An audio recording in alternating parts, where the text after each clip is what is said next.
महाराष्ट्र के मुख्यमंत्री एकनाथ शिंदे समेत शिवसेना के 16 विधायकों की अयोग्यता पर फैसला आने में देरी होने की संभावना है। दरअसल महाराष्ट्र विधानसभा के अध्यक्ष राहुल नार्वेकर ने शिवसेना विधायकों की अयोग्यता संबंधी याचिकाओं पर सुनवाई पूरी करने के लिए सुप्रीम कोर्ट से और वक्त मांगा है। शिवसेना विधायकों को अयोग्य ठहराए जाने के मामले की स्पीकर नार्वेकर सुनवाई कर रहे हैं। सुप्रीम कोर्ट ने इस मामले में फैसला सुनाने में देरी पर नाराजगी जताई थी। साथ ही नार्वेकर को इस मामले को निपटाने के लिए 31 दिसंबर तक की डेडलाइन दी है। हालांकि अब समय पर सुनवाई पूरी नहीं होने की बात कहते हुए नार्वेकर ने शीर्ष कोर्ट का रुख किया है और 3 हफ्ते की मोहलत मांगी है। उन्होंने दलील दी है कि इस मामले में 2,71,000 से अधिक पन्नों के दस्तावेज दाखिल किए गए हैं।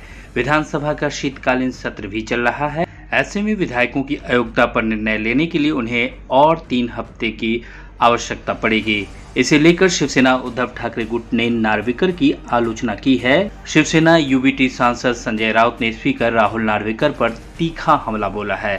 संजय राउत ने कहा, नार्वेकर डमरू बजाने का खेल खेल रहे हैं। मैं पहले भी कह चुका हूं कि स्पीकर की कुर्सी पर बैठे नार्वेकर अब तक 5 बार पार्टी बदल चुके हैं। जो व्यक्ति विधायक अयोग्यता मामले में हमारा न्याय करने जा रहा है वह 5 बार दल बदल कर चुका है। इस राज्य में ऐसी कोई पार्टी नहीं है जिसमें वह शामिल नहीं हुए हों। उनकी कौन सी विचारधारा है, भूमिका क्या है, क्या हम उनसे नैतिकता, कानून और अनुशासन सीखेंगे? उनका दिल्ली के आदेश पर कामकाज चलता है। क्या हो सकता है उसमें? स्पीकर को 1 साल से सर्वोच्च न्यायालय ये निर्देश दे रही है, बार बार दे रही है कि आप निर्णय लीजिए तुरंत। सर्वोच्च न्यायालय ने कहा है कि ये शिवसेना के मामले में उनका व्हीप, उनका जो नेता जो है एकनाथ शिंदे, वो गैर कानूनी तरीके से उनको नियुक्त किया है।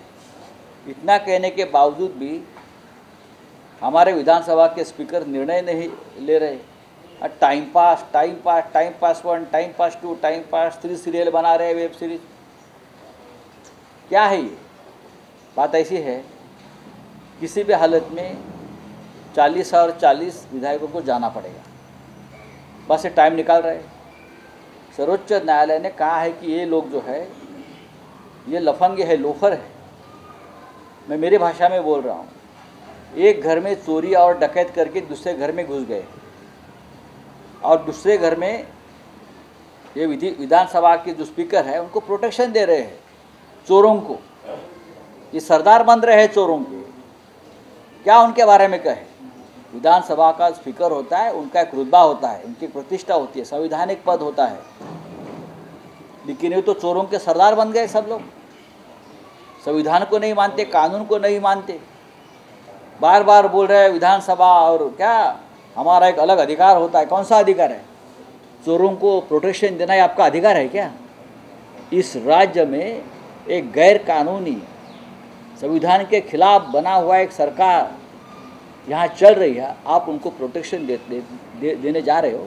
ये आपका अधिकार है? किसने कहा है? कौन से संविधान में लिखा है ये? इस देश में सर्वोच्च न्यायालय को अधिकार नहीं है?